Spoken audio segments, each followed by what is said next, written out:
अल्लाह अल्लाह अल्लाह अल्लाह अल्लाह अल्लाह अल्लाह। इस मुताबिक हमने गुफ्तगू करनी है जो कि आलमी तौर पे पूरी दुनिया में जो 9 दिसंबर का दिन है वो जो है दिन मनाया जाता है करप्शन के खिलाफ। तो उस हवाले से मैं अर्ज करने लगा हूँ कि करप्शन क्या है, उसकी हकीकत क्या है और हमारे माशरे में वो किस दर्जे पाई जा रही है और फिर उसको ख़त्म करने के असबाब क्या है, वसाइल क्या है, किस तरह हम इस मर्ज पे और ये जो मुतादी मर्ज, ये मूजी मर्ज और एक नासूर जो हमारे माशरे को खाए जा रहे हैं, इस पे हम कैसे काबू पा सकते हैं। याद रखें, सबसे पहले जो मुसलमान है अगर वाकई वो ईमान वाला है तो उसको सोचना चाहिए कि ये जो कोई भी आप हुकूमत के किसी ओहदे पे हैं या कारोबार, जो भी मैंने अर्ज किया कि अमानत का मफहूम बहुत वसी है, तो सबसे पहले जो बुनियादी चीज़ है आप वो ये सोचें कि मैंने अल्लाह के यहाँ इसका जवाब देना है। जो मैं कर रहा हूँ मैंने इसका जवाब देना है, अल्लाह के यहाँ मैंने पेश होना है, हर चीज़ का मैंने हिसाब देना है। ये बुनियादी नुक्ता याद रखें। आज दुनिया में करप्शन के खिलाफ हुकूमतों ने और इदारों ने कानून बनाए हैं, सख्त सजाएं भी मुकर्रर की हैं और बड़े बड़े भारी जुर्माने भी मुकर्रर किए हैं और उसका किसी हद तक फायदा हुआ होगा, हम इनकार नहीं करते, लेकिन उसके बावजूद खातिर खा फायदा नहीं हुआ। जो यकीनी हकीकी फायदा था वो हमें हासिल नहीं हुआ। इसलिए कि देखिए, आप किसी को डंडे के जोर पे, कानून के जोर पे, किसी को वक्ती तौर पे थोड़ा सा फोर्स करके पाबंद कर देंगे, लेकिन जब तक उसके दिल में खौफ खुदा नहीं होगा, आखिरत का खौफ नहीं होगा और आखिरत की जिम्मेदारी का एहसास नहीं होगा कि मैंने इसका हिसाब देना है, मैंने इसका जवाब देना है, हर अपने फेल का, अपने हर कौल का, अपनी हर बात का, अपने हर अमल का, तो जब तक ये एहसास आप पैदा नहीं करेंगे तो आप किसी को सिर्फ कानून की बुनियाद पे, डंडे की बुनियाद पे, सजा की बुनियाद पे आप नहीं कर सकते। यही वजह हम देखते हैं आए दिन जो है नए नए लोग कानून बना रहे हैं हुकूमतें, उसके बावजूद करप्शन में, बददियानती में और इन चीज़ों में बजाय कमी होने के या ख़त्म होने के, ये चीज़ें दिन ब दिन बढ़ती जा रही हैं, इनमें इजाफा होता जा रहा है। क्यों? क्योंकि वो बुनियादी चीज़ जो मोमिन और काफिर में फ़र्क करने वाली है, वो आखिरत का खौफ, वो अल्लाह का डर, वो हमारे अंदर नहीं है। जब हमारे अंदर अल्लाह का खौफ आ जाएगा तो चाहे हमारा मालिक हमें देख रहा हो ना देख रहा हो, चाहे हमारा जो जिसका हम काम करते हैं, जिसके मुलाजिम है वो मौजूद हो ना हो, हम अपनी जिम्मेदारी पूरी करेंगे। अगर नहीं तो फिर वो सर पर भी बैठा होगा तो भी हम डंडी मार लेंगे, तो भी उसके लिए कोई हम जुगाड़ लगा लेंगे, कोई हल निकाल लेंगे। एक बंदा वो कह रहा था, अगर ये लतीफ़ा है लेकिन हमारे लिए इबरत है। बंदा कहने लगा कि हमारे इदारे में करप्शन हो रही थी, यानी जो भी उसका इदारा था उसमें नहीं जाना चाहता, तो करप्शन को रोकने के लिए, बदअनवानी को ख़त्म करने के लिए उनने ऊपर से कैमरे लगा दिए कि कैमरे की आंख देखती रहेंगी, महफूज रहेंगे, तो फिर इसका जो है वो बच जाएंगे करप्शन से। तो वो चूँकि बहुत बड़ा एक निज़ाम था हमारा, तो उसको साफ देने कैमरे को कंट्रोल करने के लिए भी एक कंप्यूटर ऑपरेटर बंदा वगैरह सारी तरतीब उनने जोड़ी। अब उस बंदे ने पता ही क्या कहा कि जब तक कैमरे नहीं लगे थे हम पर बंदा, फी बंदा, मिसाल के तौर पे हम 100 रुपये रिश्वत दे रहे थे, कैमरे के बाद हमने 150 रुपये रिश्वत कर। अब क्या मतलब ये कि 100 जो हमारा चल रहा था वो तो हमने चलाना था, अब जो कैमरे वाला बंदा जो मॉनिटरिंग कर रहा है, जो देख रहा है, उसको भी तो कुछ देना है ना। 50 रुपये हमने उसका रख लिया, पहले 100 ले लेते, 150 कर दी। तो ये क्यों?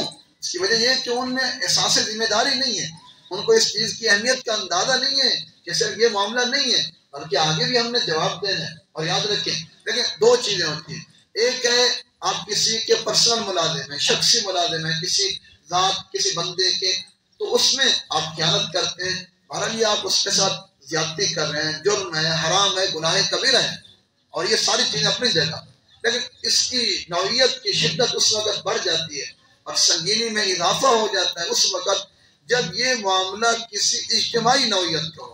अब हुकूमत के मुलाजिम की बात कर लें या किसी बड़ी कंपनी के या जो आम लोगों से वाबस्ता है, कोई भी इदारा है, चाहे कंपनी है, चाहे जो भी है, जब आप उससे करते हैं तो उसमें फिर मामला बड़ा मुश्किल है। देखे ना, एक पर्सनल आदमी, आप उसके हाथ में कोई गलती करते हैं, ख़यानत करते हैं, अब बाद में जब माफ़ी कर सकते हैं, मैंने आपके हक में ये कमी की, ये कोताही होगी, मुझे आप माफ़ कर दें, उसका ज़ाती हक को माफ़ी कर दे तो माफ़ी हो सकती है। लेकिन जब मामला आ जाए इज्तिमाई उमूर का और हुकूमत का या कोई भी जो आम लोगों का हक वाबस्ता है, तो उसमें फिर क्या होता है, उसमें अगर आप माफ़ी तलाफ़ी करना भी चाहें, आप माफ़ी मांगना भी चाहें, नहीं मांग सकते। हुकूमत के मिसाल के तौर पे सरकारी बंदा है, हुकूमत का बंदा है, और वो जब ख़यानत करता है तो वो जितने की ख़यानत करते हैं उसमें एक नहीं, दो नहीं, हजार नहीं, लाख नहीं, करोड़ नहीं, मिसाल के तौर 22 करोड़ लोगों में से हर आदमी का हक वाबस्ता है उससे। अब किस किस से वो माफ़ी मांगेगा और कैसे मालूम करेगा कि मैं किस किस को तलाश करूं और कौन मुझे माफ़ करेगा नहीं माफ़ करेगा। तो जब तमाम लोगों का हक वाबस्ता है तो उस ख़यानत की शिद्दत में इजाफा हो जाता है। यही वजह है कि हदीस पाक में गुलूल, हदीस के जो अल्फाज मिलते हैं, गुलूल माले गनीमत में ख़यानत को कहते हैं, उसकी बड़ी वईदें आई हैं। अब माले गनीमत में क्यों सख्त वईदें हैं? इसलिए कि वो तमाम लोगों का हक था और तमाम लोगों के उससे हुकूक वाबस्ता थे। गज़वा खैबर हुआ तो उस गज़वा के अंदर जो है जनाब नबी करीम सल्लल्लाहु अलैहि वसल्लम का ज़ाती एक मुलाजिम था, नौकर, आपका एक यूं कहें गुलाम था। अब देखें वो हुजूर सल्लल्लाहु अलैहि वसल्लम का गुलाम है और निकला हुआ है जिहाद के लिए, और जिहाद भी आज के दौर का नहीं, खुद हुजूर के साथ जिहाद के लिए निकला हुआ है, काफिरों से लड़ाई की। और सादर मैंने जैसे पहले अर्ज़ किया, कुर्बानी का जो आखिरी दर्जा वो कर सकता था, अपनी जान पेश करना वो कर चुका। अब इससे कोई, और शहीद का दर्जा आपको मालूम है कि शहीद के खून का पहला कतरा जमीन पर बाद में गिरता है, अल्लाह उसके सारे गुनाहों को पहले माफ फरमाते हैं। अब देखिए, लेकिन अच्छा वो जो है वो आदमी शहीद हो गया। अब सहाबा किराम, शहादत बहुत बड़ी नेमत है अल्लाह की तरफ से। अब सहाबा किराम उसके बाद जो है उसके लिए कह रहे हैं तूबा लहू बुशरा लहू, कि उसको मुबारक हो, उसके लिए खुशखबरी है, ये आदमी शहीद हो गया। अब उसको मुबारकबादी दे रहे हैं, जन्नत के उसके लिए जो है फैसले करके बैठे हुए कि इसके लिए अभी जन्नत में पहुंच गया हो गई, ऐसी ऐसी बातें होती हैं। तो नबी करीम सल्लल्लाहु अलैहि वसल्लम ने ये अल्फाज सुने तो आपने फरमाया तुम क्या कह रहे हो? उसके बारे में ये कह रहा हूँ, और आपने फरमाया मैं देख रहा हूँ वो जहन्नम की आग में जल रहा है, जहन्नम की आग में जल रहा है। और आपने उसकी वजह बयान फरमाई, और इसलिए कि जो माले गनीमत इकट्ठा किया गया था उसमें एक चादर थी जो उसने छुपा ली, अपने पास रख ली, जो आम मुसलमानों का मुजाहिदीन का हक था, जमा कराना था बैतुल माल में तकसीम करने के लिए, उसने वो नहीं कराई, तो उसने चादर रखी और अल्लाह ने उसके पकड़ कर ली। अब जरा गौर करें, दोबारा इस वाक़े को देखें, मैं दोबारा अर्ज़ करता हूँ, ये आदमी कौन है? हुजूर का ज़ाती, आपका गुलाम है, और गया हुआ कहाँ है? जिहाद के लिए, जो अज़ीम तरीन इबादत है, और उसको रुतबा क्या हासिल हुआ? शहादत का, जिसके मैंने अर्ज़ किया कि एक खून के कतरे से पहले सारे गुनाह माफ होते हैं। ये सारी निस्बतें, ये सारे फज़ाइल और ये सारे दर्जात के बाद, लेकिन उसने उमूमी मान से जो आम लोगों का था, जिसमें तमाम लोगों का हक था, मुश्तरका चीज थी, उसमें एक चादर भी कोई ज्यादा, चादर की क्या कीमत होती है, तो एक चादर पे अल्लाह ने उसके पकड़ कर ली। और नबी करीम सल्लल्लाहु अलैहि वसल्लम बयान फरमा रहे कि मैं देख रहा हूँ कि वो उस चादर की वजह से रुका हुआ। चुनाचे आप सल्लल्लाहु अलैहि वसल्लम हज़रत अकील रज़ी अल्लाह तआला अन्हु, हज़रत अली के बड़े भाई हैं, एक दफा वो जिहाद में शरीक थे, तो उनको थोड़ी सी एक सुई जरूरत थी, जो हम कपड़े के लिए सुई, हमारे यहाँ कम से कम मिसाल देने के लिए कहते हैं कोई एक सुई, छोटी सी छोटी चीज, अदना से अदना चीज जिसको हम मिसाल में सुई बयान करते हैं, तो उनको एक सुई जरूरत थी, सुई। वो उन्होंने सुई ले ली, अपनी घर वाली को कहा कोई कपड़े पे कान लगाना था, जोड़ना था, क्या इसके साथ सुई के साथ सी। अब वो सी रही थी कि हुजूर के मुनादी को सुना, आपकी तरफ से जो ऐलान करने वाला था वो ऐलान कर रहा था कि जिसके पास कोई माने गनीमत का कुछ हिस्सा रह गया हो वो पहुंचाए, अगरचे वो एक सुई ही क्यों ना हो। तो जैसे सुना, कहा हम तो ये गलती करें, फौरन वो सुई ली और अल्लाह के रसूल की खिदमत में आ करके पेश की, कहा कि ये सुई हमारे पास रह गई थी। तो आपने फरमाया तुमने अच्छा किए पेश कर दी, नहीं तो यही सुई तुम्हारे लिए जहन्नम में जाने का जरिया बन सकती। देखें इतना कौमी माल की, उमूमी माल की, अवामी माल की अहमियत कि एक सुई पे ऐसे ऐसे लोग जो हाशमी हैं, सैयद हैं, हुजूर के चचाजाद भाई हैं और साहबी हैं, इतने बड़े उनके दर्जात, हुजूर की तंबीह बड़ी सख्त है कि यही एक सुई तुम्हें जहन्नम में ले जा सकती है। तो इसलिए ये इसमें एहतियात की जरूरत है। और हदीस में फरमाया गया, हदीस में फरमाया गया क़यामत की 15 निशानियां बयान की गई है। उन 15 निशानियों में से एक निशानी ये भी है कि जब लोग अवाम का जो माल है, बैतुल माल का, हुकूमत का जो आम लोगों का हक है, वह जब इस माल को लोग जाती माल समझने लग जाए और अपने जाती माल के तौर पे खाने लग जाए, तो फरमाया हदीस में जो वईद है वो क्या है, मैं उस वक़्त तुम इंतजार करो खसफ का और मसक का। खसफ का यानी जमीन में धंसा दिए जाओ तुम, और मसक का इंतजार करो अल्लाह तुम्हारी शक्लों को खिंजीर और बंदर की शक्लों में तब्दील न कर। कितनी सख्त वईद आई है किस बात पे कि अगर कोई आदमी अवामी माल को, बैतुल माल के माल को जिसमें तमाम लोगों का हक है, उसमें ख़यानत करता है, उसमें गड़बड़ करता है, वो शक्ल उसकी खंजीर और बंदर की बन सकती। अल्लाह माफ करे। ये इतनी सख्त वईदें और उसके बाद हम लोगों अपनी गिरबान में झांके हमारी सूरत हाल इस वक्त क्या है, लोगों की, अब सहाबा की और बुजुर्गों की एहतियात देखें। उमर रज़ी अल्लाह तआला अन्हु का वाक़या आपने सुना कि बैतुल माल में जो है मुश्क है, खुशबू होती है, मुश्क अब तकसीम करना था उसको, तो उमर रज़ी अल्लाह तआला अन्हु की घरवाली हज़रत आतिका ने अर्ज किया, अमीरुल मोमिनीन अगर आप फरमाएं तो मैं तकसीम कर दूंगी। अब वो खुद अपने लिए नहीं रख रही, जिनको हिस्सा मिलता उन्हीं में तकसीम कर रही है। एहतियात देखें। उमर ने फरमाया तुम तकसीम ना करो। क्यों? देखिए उनकी गहराई देखें, वो दीन के बारे में उनकी एहतियात देखें, उनका तकवा देखें। फरमाया उसकी वजह ये है कि जब तुम हाथों से वो मुश्क उठाओगे, तोलने के लिए तोलोगी, तो कुछ ना कुछ वो मुश्क तुम्हारे हाथों पे, तुम्हारे जिस्म पे बाकी रह जाएगी, जो कि आम लोगों का हक है। मैं उमर ये नहीं चाहता कि उमर की बीवी वो हक जो लोगों का है थोड़ा सा इस हद तक ही सही जो उसके हाथ पे लगा रह जाए, ये भी मुझे बर्दाश्त नहीं। लेकिन इतनी बैतुल माल के माल की, अवामी माल की वो ख्याल करते थे और इतनी गहराई में जाते थे कि हम लोग अल्लाह माफ करें अगर उनके साथ अपना मुआवना करें तो हमारी हलाकत यकीनी है। और जितने भी हमारे बुजुर्गों के वाक़यात हैं, इसमें पढ़ रहा था मौलाना मदर साहब नानोतवी रहमतुल्लाह अलैह, जो हमारे मदरसा मुजाहिद लोग जो देवबंद के साथ ही बना, दोनों इकट्ठे मदरसे बने, उसके मोहतरम थे। क्योंकि मदरसे का माल भी याद रखें इसी तरह का है, वो भी अवाम के चंदे से बनाए, कोई 4 आने देता था, कोई 8 आने देता, कोई रुपया, सबका मिल करके भाई दीन पे, तलबा पे, तलबा पे खर्च किया जाए।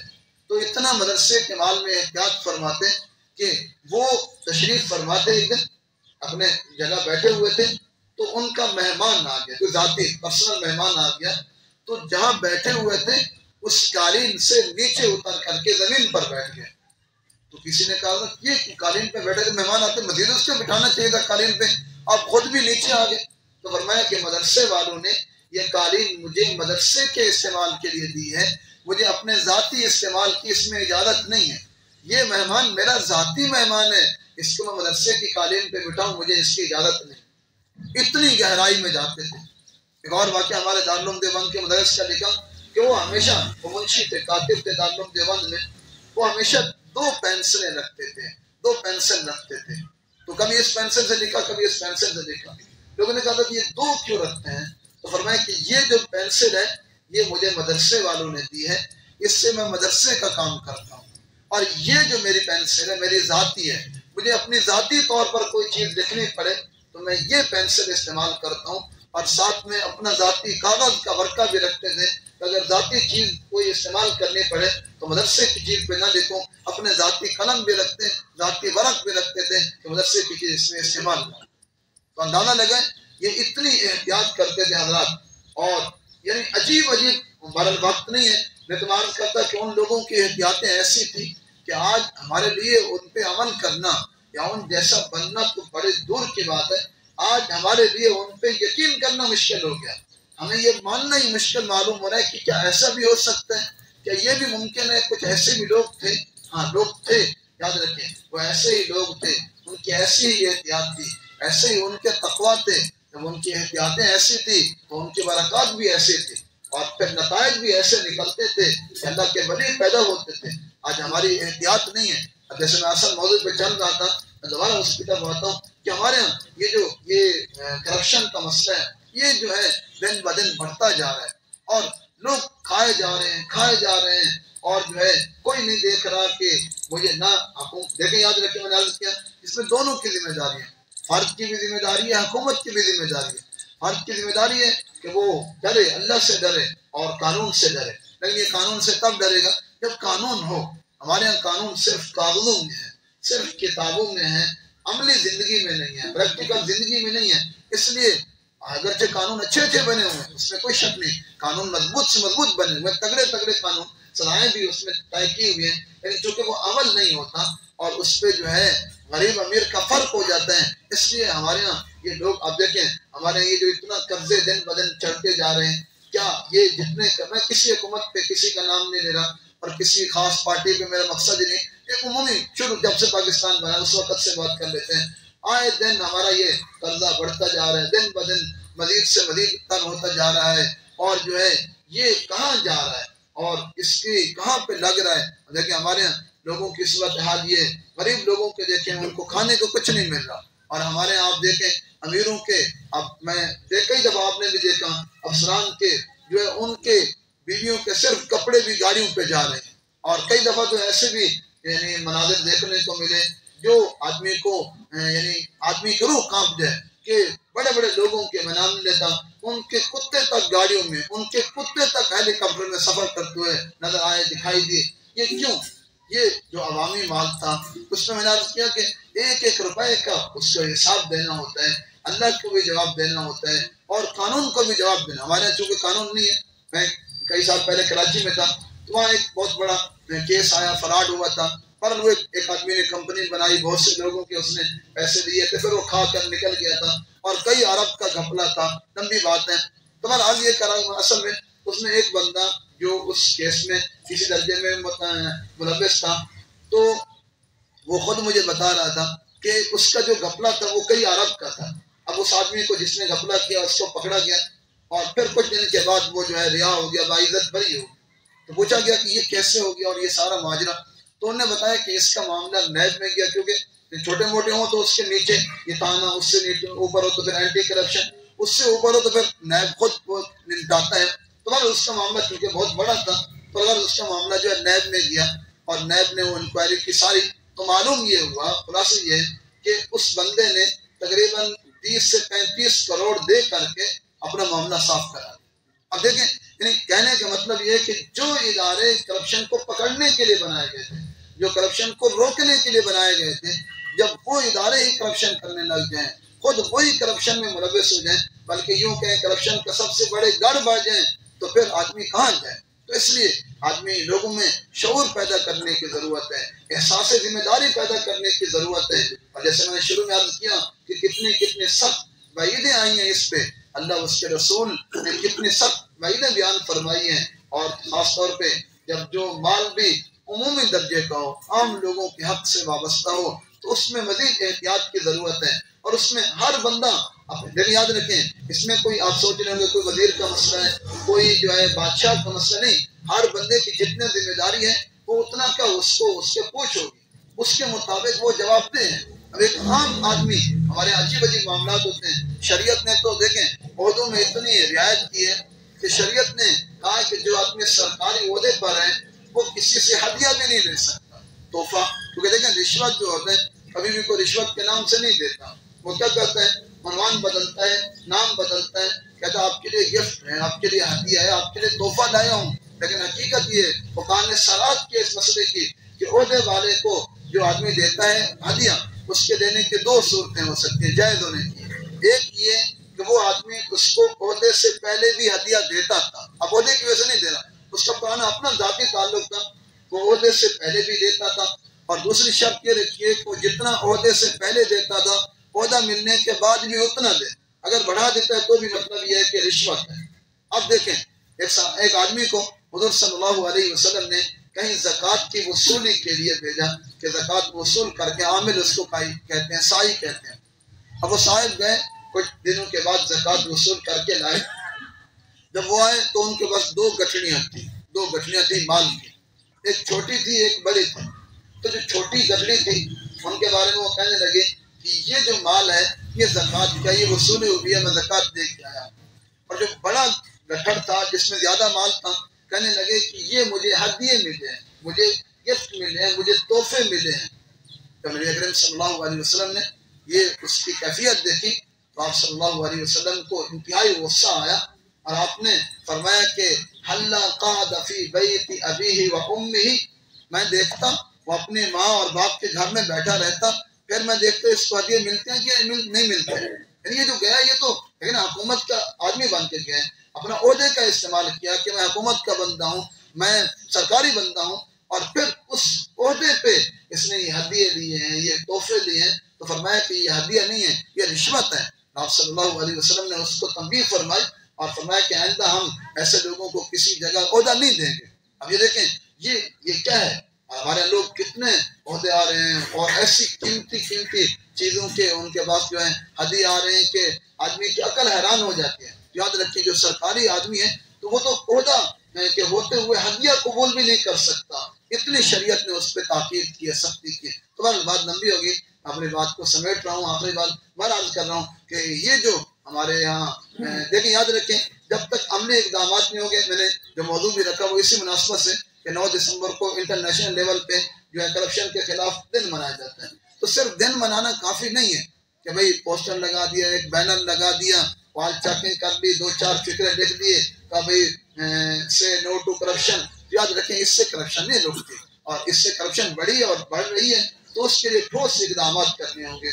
और उसमें मैंने जैसे शुरू में कहा 2 काम, एक फर्द अपनी जिम्मेदारी समझे और एक हुकूमत और जो इदारा है वो अपनी जिम्मेदारी समझे। फर्द की जिम्मेदारी है कि वो दयानतदारी से काम करे और ये इस तसव्वुर से करे कि अल्लाह मुझे देख रहे हैं, अगर मैं यहाँ अपने बॉस से, अपने अफसर से, अपने ऊपर वाले से बच भी गया, निकल भी गया, डंडी मार भी गया, तो एक ज़ात ऐसी है जिससे बच नहीं सकता, जिससे छूट नहीं सकता, जिससे मैं छुप नहीं सकता और जिससे बचने की कोई सूरत नहीं। जब ये तसव्वुर करेंगे ये, और दूसरा हुकूमत की और जो बड़े लोग हैं उनकी जिम्मेदारी है कि कानून को सही माने में लागू करें, नाफिज करें, अमीर गरीब का फर्क ना करें, अपने बेगाने का फर्क ना करें, ये मेरा अपना बंदा, ये पराया, ये हमारी पार्टी का, ये फला पार्टी का है, इसको पकड़ेंगे तो हमारे ऊपर दर्द पड़ेगी। ये चीजें ना इखलास के साथ मुल्क की खैर खाई के लिए, दीन की खैर खाई के लिए, मिल्लत की खैर खाई। Allah, Allah, Allah, Allah, Allah, Allah.